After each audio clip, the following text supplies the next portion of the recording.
Servus und herzlich willkommen bei Gipfelholz. Ich bin der Jens und ja Leute, ihr habt es richtig gehört, es gibt was Neues vom Feuerrohr. Wer kennt das Feuerrohr noch nicht? Ich glaube, es haben tausende Leute nachgebaut, es haben tausende Leute dieses Feuerrohr im Betrieb. Da steht's. Wer es noch nicht kennt, ich werde euch die Filme natürlich nochmal im Laufe des Videos einfach da verlinken, was wir alles gemacht haben. Und schaut euch auch das größte Feuerrohr der Welt an, das Video. Alles nochmal da verlinkt. Aber heute geht es nicht direkt ums Feuerrohr, sondern nur indirekt, sondern es gibt einen Grillaufsatz, einen Grill 2.0 für das Feuerrohr. Und den gibt es als Bausatz vom Oliver Möll. Das ist mal richtig cool. Hier liegt er auf dem Tisch und wir werden ihn heute mal zusammenbrutzeln im Endeffekt, diesen Bausatz, und werden einfach mal schauen, ob das Ding auch einen Taug hat. Also seid gespannt, ich freue mich drauf.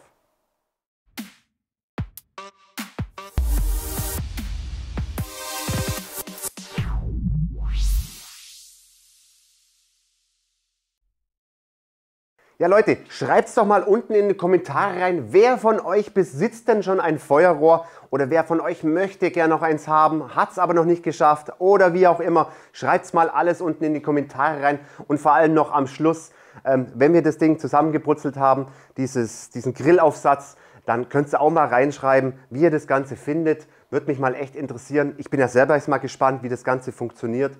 Und das Fazit werden wir natürlich dann am Schluss abgeben. Ob der Oliver Möll wieder was Cooles gebaut hat hier.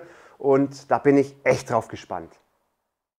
Ja, dieser Grillaufsatz hier ist aber nicht nur gedacht, jetzt Vorsicht Leute, nicht nur gedacht für das Feuerrohr, sondern dieser Grillaufsatz ist auch so konzipiert, damit ihr das Ganze auf ein Rocket Stove stellen könnt. Rocket Stove ist ja gerade so ein bisschen so der Hype davon. Viele bauen sich ein zum Kochen oder sonst irgendwie. Und nein, wir können jetzt auf diesen Rocket Stove genauso auch grillen mit diesem Grillaufsatz. Also ihr könnt es hier betreiben, ihr könnt es auf dem Feuerrohr betreiben. Dieser Rocket Stove muss halt einfach nur dieses Vierkantrohr, dieses Standard-Vierkantrohr haben mit 10 mm Außenmaß und schon passt dieser Bausatz auch auf diesen Rocket Stove drauf. Also wer jetzt trotzdem Bock hat zu grillen und diesen Bausatz hier sich besorgen möchte, der kann natürlich auch hier mit dem Rocket Stove grillen. Diesen Bausatz habe ich mir sagen lassen vom Oliver Möll.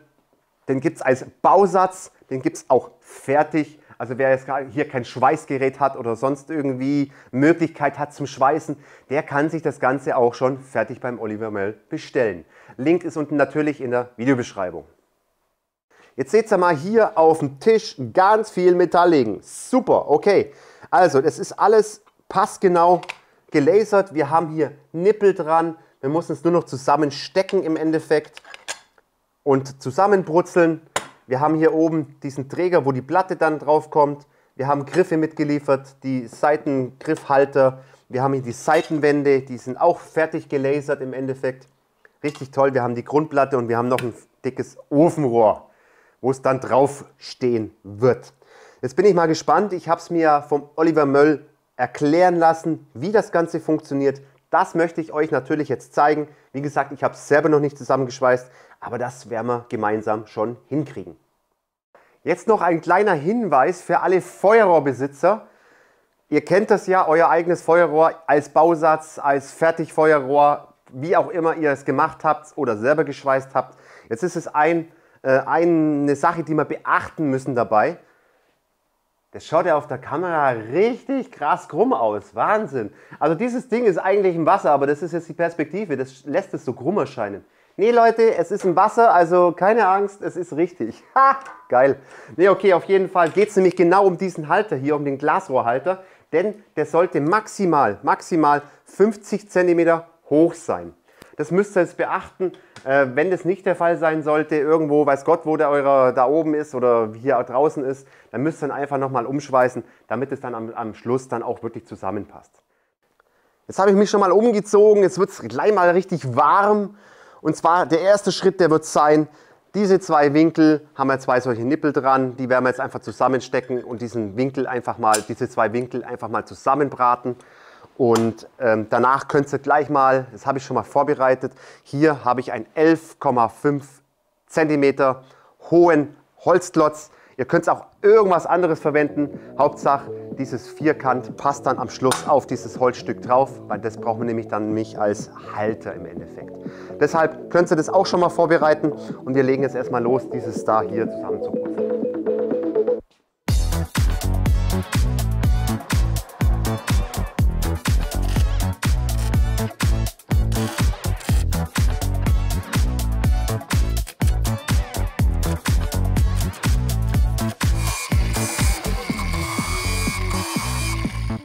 Achtet da bitte drauf, dass ihr nicht von innen schweißt, die Schweißnaht innen macht, denn diese Winkel sind so konzipiert, dass sie genau auf einen 100er Vierkant drauf passen.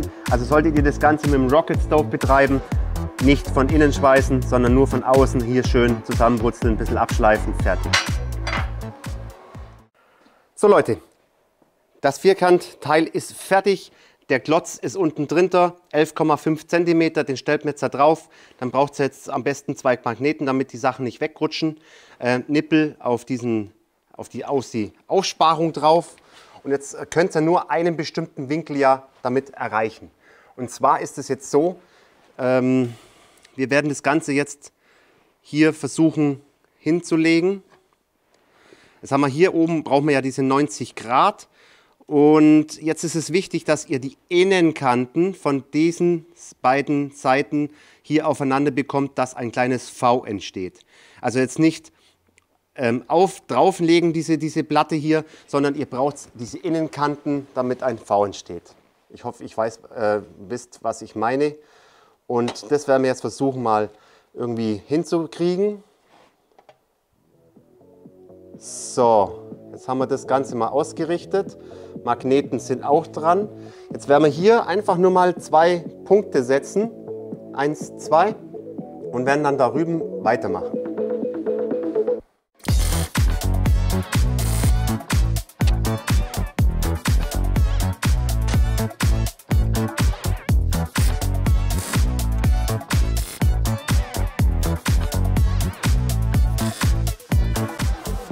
So, was ich jetzt einfach noch mache ist, bevor ich das Ganze nämlich von außen verschweiße, probiere ich das Ganze mal aus, ob das überhaupt passt, diese Träger hier. Nicht, dass ich da hier irgendwas Mist gebaut habe. Jetzt schauen wir mal. Super. Hey. Passt perfekt, Leute. Das könnt ihr auch noch mal kontrollieren einfach, ob das passt. Aber ihr seht selber, hey, auf den Millimeter genau. Optimal. Also, jetzt können wir es von außen hier, komplett außenrum, alles komplett, jede einzelne Naht mache ich von außen komplett zu.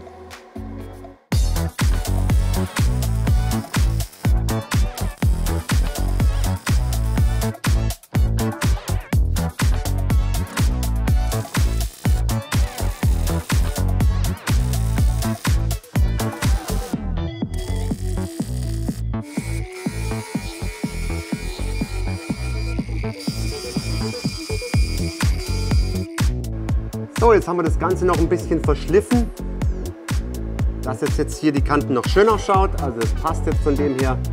Wer will, kann natürlich auch noch von innen verschweißen.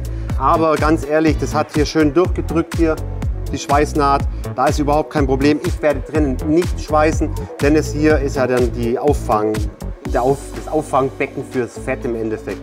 Dass es halt nicht dann da hier an der Seite durchläuft. Also dass es einfach nur dicht verschweißt ist. Und das ist es auf jeden Fall. So, jetzt werden wir auf den nächsten Schritt gehen. Und zwar sind ja diese 4 Bolzen dabei. Diese 4 Bolzen. Und das sind jetzt dafür da, dass das Rohr oder beziehungsweise das runde Rohr vom Feuerrohr oder das eckige Rohr vom Rocket Stove nicht durchfallen kann. Und deshalb sind die so angeschrägt. Und die werden wir jetzt einfach nochmal hier im Winkel anbringen und werden das Ganze hier noch festschweißen.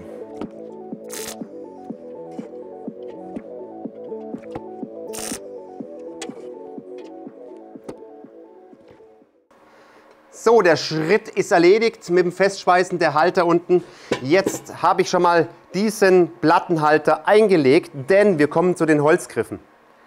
Die Holzgriffe, wir haben ja da noch 2, jeweils auf jeder Seite noch 2 solche Teile, die noch übrig sind. Und da schraubt ihr jetzt einfach mal mittig hier diesen Holzgriff hin. Das ist ja gar kein Problem, 2 Schräubchen reinjagen in das Holz.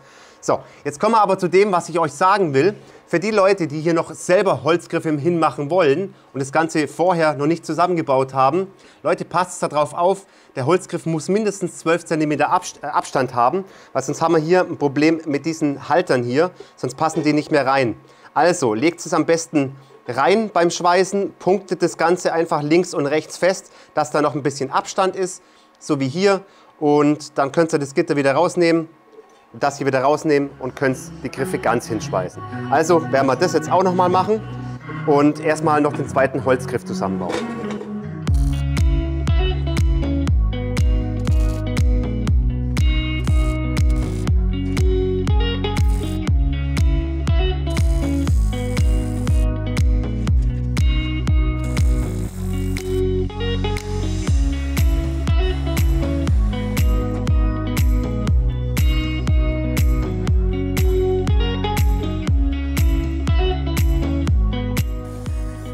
So, noch eine Runde putzen mit dem Bremsenreiniger, denn ich werde es nämlich noch lackieren. Ich habe die Griffe wieder abgebaut. Wir sind ja fertig mit den Schweißarbeiten. Ich habe es jetzt noch mal ein bisschen verschliffen und putze es jetzt gerade und werde da noch hitzebeständigen Lack draufhauen. Schwarz matt, das gefällt mir am besten. Innen drin spare ich aus, da werde ich nichts lackieren. Kann natürlich jeder machen, wie er will, aber ich weiß nicht, wie da die Dämpfe da um das Fleisch kommen. Egal. Also, aber denkt frei ja nicht die große Platte da, wo Fleisch drauf ist, zu lackieren. Gell? Nee, Spaß beiseite. Werden wir das Ganze mal lackieren und dann schauen wir weiter.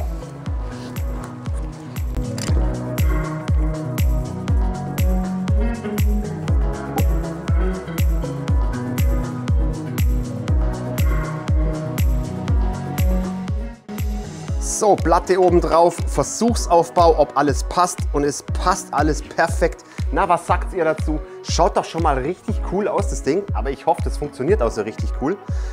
Was habe ich gemacht? Einfach Ofenrohr reingestellt, den fertigen Grill oben drauf gesteckt und fertig. Im Endeffekt können wir jetzt loslegen. Wir müssen nur das Feuerrohr anzünden, müssen die Platte noch einbrennen. Hier bei mir in der Werkstatt ist alles im Wasser. Bei euch im Garten oder bei mir im Garten ist es wahrscheinlich ein bisschen krumm, deshalb müssen wir wahrscheinlich das Feuerrohr ein bisschen unterlegen, damit wir hier vernünftig ins Wasser reinkommen. Das werden wir aber sehen. Und ich habe noch einen kleinen Show-Effekt für euch vorbereitet, denn ich werde nicht dieses Ofenrohr benutzen, aber lasst euch überraschen. Wir gehen in den Garten und brennen die Platte ein. So, ich habe das Ganze jetzt mal im Garten aufgebaut. Wir müssen ja die Platte hier einbrennen. Ich habe das Feuerrohr schon ins Wasser gelegt oder gestellt hier, ein bisschen unterstützt, weil hier ist es schon arg krumm hier. Deshalb unterstützt ein bisschen. Es müsste jetzt theoretisch im Wasser sein. Und wie gesagt, wir müssen ja die Platte einbrennen hier, damit wir schön grillen drauf können. Jetzt hat vielleicht der eine oder andere schon bemerkt, ich habe ja gerade vorhin was gesagt von einem Show-Effekt. Genau. Schaut's mal, ich habe hier anstatt des Ofenrohrs, das ist ja im Bausatz enthalten, habe ich hier vom Olli noch ein Stückchen Glas bekommen. Auch noch ein Stück Ofenrohr oben drauf und dann steht der Grill hier schön drauf. Der Grill steht aber nicht auf diesem, ja normalerweise steht der Grill hier auf diesem Ofenrohr und wird gestützt, weil der hat schon ein ganz schönes Gewicht. Nein, der Grill steht jetzt hier auf diesem Ring hier oben. Deshalb habe ich den Ring nochmal abstützen müssen, damit die Stange das Ganze hier erstmal aushält von dem Grill, weil der Grill ist schon richtig schwer und massiv. Und ihr seht, ich kann das Glas hier frei bewegen, ist gar kein Problem. Also kann mit dem Glas hier gar nichts passieren. Aber bestimmt schaut das richtig geil aus, wenn man hier oben grillt und hier unten dann richtig cool die Flamme sieht. Wir lassen uns überraschen. Ich habe es selber noch nicht gesehen. Und ich würde sagen, ich zünde das Feuerrohr jetzt nämlich an. Apropos Feuerrohr anzünden, wer das nicht weiß, der kann gern in den anderen Videos gucken, wie man ein Feuerrohr anzündet, weil da wird es oft genug erklärt. Aber wie gesagt, die ganzen Videos sind ja nochmal verlinkt vom Feuerrohr. Also ich zünde an und dann können wir die Platte endlich einbrennen.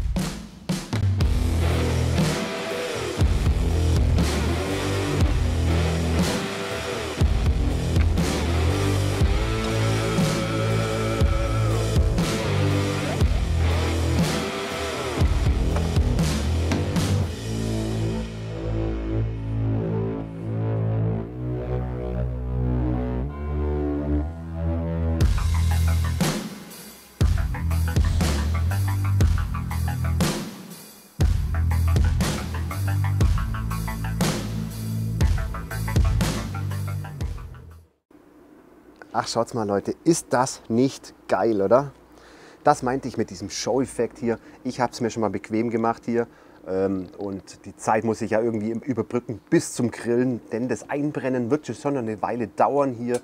Ich weiß nicht genau, eine halbe Stunde, Stunde, keine Ahnung, wie lange das braucht. Das werden wir noch sehen. Die Platte ist bald jetzt mal warm und ich werde meine ersten Tropfen oder ersten paar Liter, nein, Spaß beiseite, hier Sonnenblumenöl drauf tun und das Ganze dann einbrennen. Und das mache ich dann so lang, bis die Platte so richtig schön schwarz ist. Prost!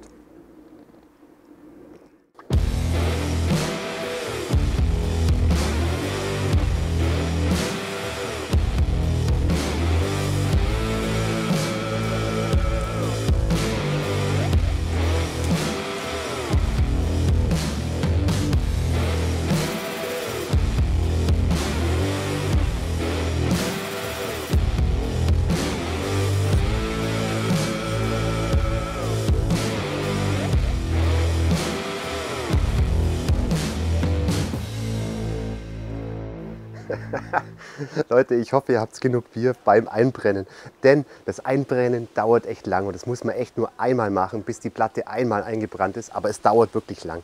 Und zwar wirklich immer wieder mal abschaben, ein paar Tröpfchen Öl drauf, verteilen, abschaben, bis es halt qualmt im Endeffekt. Und das Ganze müsst ihr sehr, sehr oft machen, damit die Platte hier richtig bockschwarz ist. Und das haben wir bald erreicht und wir können bald grillen. Leute, eins muss ich euch noch sagen, und zwar ist es ein großer Nachteil. Es ist ein großer Nachteil, wenn man dieses Glas hier drin hat. Das ist ja eigentlich nur als Show für euch gewesen, dass ihr das einfach sehen könnt, wie das ausschaut. Denn ihr habt ja normalerweise bei diesem Bausatz dieses Ofenrohr dabei. Und das funktioniert auch besser, denn wenn ich nämlich mit dem Grillen fertig bin, ist es ja echt überhaupt kein Stress, den Grill hier abzunehmen. Ihr braucht es ja nur an den Griffen zu packen, die sind nicht wirklich heiß, sind noch anfassbar. Grill abnehmen, hinstellen, nehmt eine Pumpenzange, Ofenrohr packen, abziehen und könnt das ganz normal, dieses Glasrohr einstellen und ihr habt nach dem Grillen sofort ein betriebsfertiges Feuerrohr. Ist doch cool, kann ich euch jetzt heute nicht zeigen, denn ich habe das Glas drin und das kriege ich jetzt so einfach nicht hier raus. Leute, was auch noch sehr praktisch ist an diesem Feuerrohrgrill, ganz ehrlich, ihr könnt das ja Ganze auch mit dem Rocket Stove betreiben. Aber beim Rocket Stove, da muss ich mich immer drum kümmern, damit die Flamme hier ja, angeheizt wird. Ich muss immer wieder ein Holz nachstecken und das jetzt nicht zu wenig, muss ich sagen. Also ich kann mich jetzt nicht direkt ums Grillen selber kümmern, sondern muss dann immer ein bisschen nachstecken. Das finde ich hier ein Vorteil, denn ich kann jetzt hier den Pellet-Tank voll machen. Das Ding rauscht einfach durch. Ich muss ab und zu vielleicht mal nachstochern. Paar Sekunden und fertig und ich kann dann eine Stunde einfach grillen und das Ding brennt einfach durch, ist überhaupt kein Problem und ich muss mich um nichts kümmern. Ich kann mich direkt ums Grillen kümmern und wenn ich jetzt mal länger grillen will, okay, Mann, kein Problem. Ich fülle den Pellet-Tank einfach wieder voll und habe dann wieder Spaß beim Grillen und muss dann nicht irgendwie Holz nachlegen, Kohle nachlegen, wieder warten. Wenn es einmal aufgeheizt ist, brennt das Feuerrohr, super cool und es läuft einfach durch und ich kann grillen. Und wie gesagt, einfach dann abnehmen, Glas draufstellen. Wie gesagt, in dieser Variante geht es nicht. Ich kriege das da nicht mehr hier raus. Gut, aber es ist ja nur für euch, dass es einfach cool ausschaut. Oder schreibt es doch mal unten in die Kommentare rein. Schaut das geil aus so?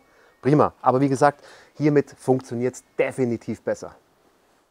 Leute, schaut mal, wie krass und schön schwarz die Platte ist. Vielleicht noch ein-, zweimal abschaben, noch ein Tröpfchen drauf und dann müsste das Ganze betriebsbereit sein. Also das hat jetzt locker 1,5 Stunden gedauert. Das müsst ihr circa einplanen, aber das müsst ihr nur einmal machen. Also ist gar kein Stress. Wie gesagt, mit genug Bier funktioniert das Ganze auch. Ihr kennt es ja von Rocket Stove, da gibt es ja auch verschiedene Aufsätze und die haben in der Mitte dann ein Loch drin, wo man dann, ja, wo die Flamme dann praktisch nach oben kommt. Das haben wir hier nicht. Wir können den kompletten Platz hier zum Grillen ausnutzen. Wir haben ja für die Flamme hier außenrum ist ja ein Rand im Endeffekt, da wo die Flamme dann sich entweichen kann oder was heißt entweichen kann, wo, ja, wo halt Platz ist für die Flamme. Aber keine Angst, die kommt ja nicht rausgeschossen oder so. Aber das können wir dann uns sparen, das Loch hier und das ganze Fett, das läuft natürlich dann auch hier innen drin und wir haben ja innen drin einen kleinen Fettauffang und da brauchen wir im Endeffekt nur ein bisschen Spüli reingeben, wenn wir das Ganze dann fertig haben. Das werde ich dann mal selber sehen und ein bisschen Wasser rein, lassen wir es ein bisschen einweichen, ausspülen, fertig.